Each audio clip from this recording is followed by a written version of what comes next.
அதாவது வாமன அவதாரம். சொல்லுங்க அப்பா சொல்லுங்க.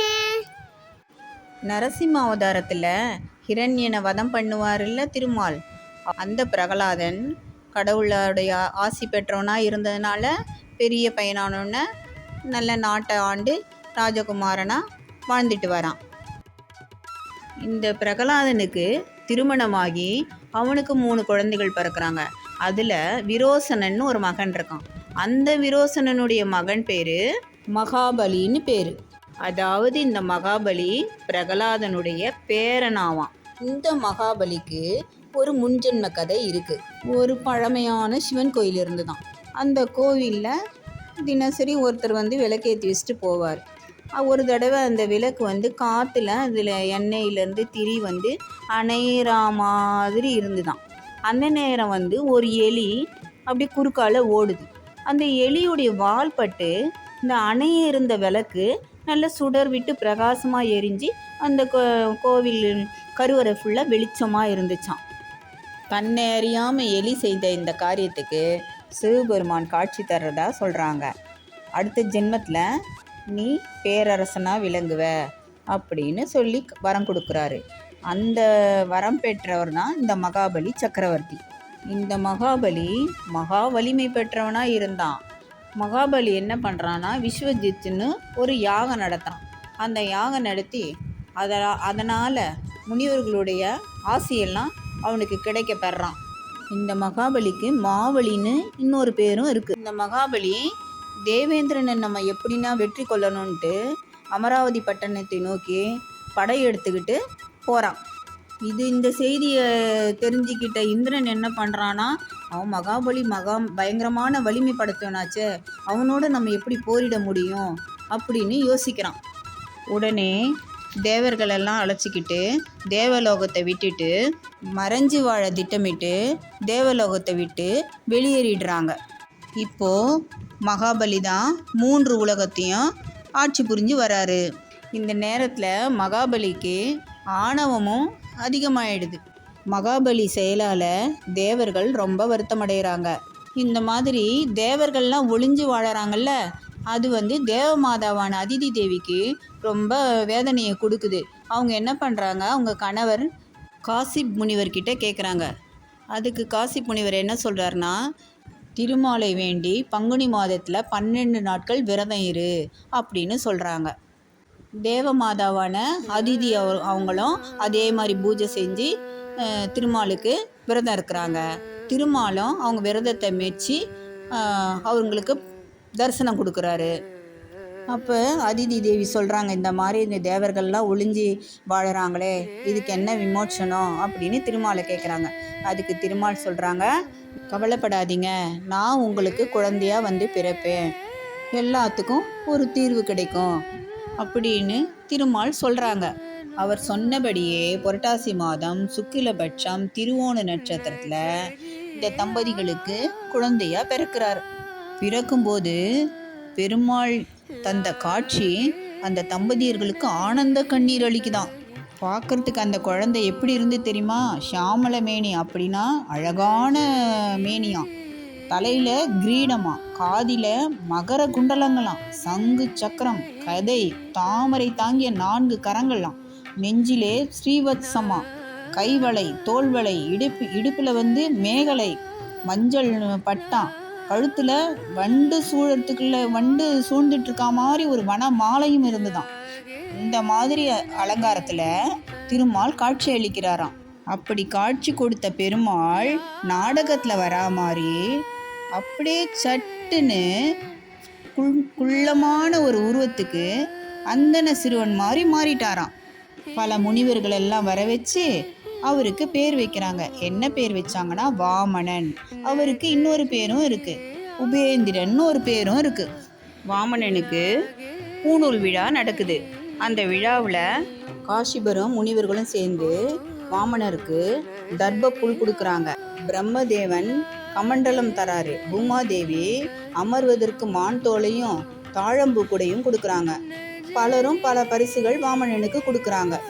இந்த நேரத்தில் மகாபலி மறுபடியும் ஒரு யாகத்தை தொடங்குறாரு. இந்த யாகத்துக்கு வாமனரும் போறாரு. யாகம் நல்ல சிறப்பா நல்ல விதமா முடியுது. யாகம் முடிஞ்ச உடனே மகாபலி தான தர்மம்லாம் பண்றாரு. யார் எது கேட்டாலும் எல்லாருக்கும் இல்லைன்னு சொல்லாம தானங்களை கொடுத்துட்டு இருக்கிறாரு. அந்த தான வரிசையில வாமனனும் போய் நிற்கிறாரு. மகாபலி கிட்ட வாமனர் என்ன சொல்றாருன்னா, நீங்க யாகம் நடத்துனது ரொம்ப நல்லா இருந்தது, மிக சிறப்பா இருந்தது. நானும் உங்ககிட்ட தானம் கேட்க போறேன், நீங்க தருவீங்களா அப்படின்னு கேட்குறான். அதுக்கு மகாபலி என்ன சொல்றாருன்னா, கண்டிப்பா தரேன், என்ன வேணும் கேளுங்க அப்படின்னு சொல்றாரு மகாபலி. நான் ஒன்றும் பெருசா கேட்க போறதில்ல, எனக்கு 3 அடி நிலம் தேவை அப்படின்னு சொல்றாரு. அதுவும் நீங்க தாரவார்த்து கொடுக்கணும் அப்படின்னு சொல்றாரு. உடனே மகாபலி என்ன சொல்றாரு, அதுக்கு என்ன 3 அடி நிலம் தானே, நீங்க நான் தரேன், உங்களுக்கு எதால அளக்க போறீங்க அப்படின்னு கேட்குறாரு. அதுக்கு வாமனர் என்ன சொல்றாரு, என் காலடியால தான் நான் அளக்க போறேன் அப்படின்றாரு. உடனே மகாபலி சொல்றாரு, என்னது உங்க காலடியில் அளக்க போறீங்களா? இந்த சிறிய காலடியில 3 அடி மண்ணை வச்சு நிலத்தை வச்சு நீங்க என்ன பண்ண போறீங்க? சரி, அது உங்க விருப்பம், நான் தரேன் அப்படின்னு சொல்றாரு. இதெல்லாம் பார்த்துட்டு இருந்த இவங்களோட குரு சுக்ராச்சாரியார் என்ன பண்ணுறாருன்னா, இருங்க, மகாபலியை பார்த்து, மன்னா இருங்க, நீங்கள் தார வார்த்தை கொடுக்காதீங்க, இதில் ஏதோ விஷயம் இருக்குது அப்படின்னு சொல்கிறாரு. ஆனால் மகாபலி என்ன சொல்கிறாரு, நான் வாக்கு கொடுத்துட்டேன், நான் கண்டிப்பாக அவர் வாமனர் கேட்ட 3 அடி நிலத்தை கொடுத்துட்டு தார வார்த்தை கொடுக்க போகிறேன்.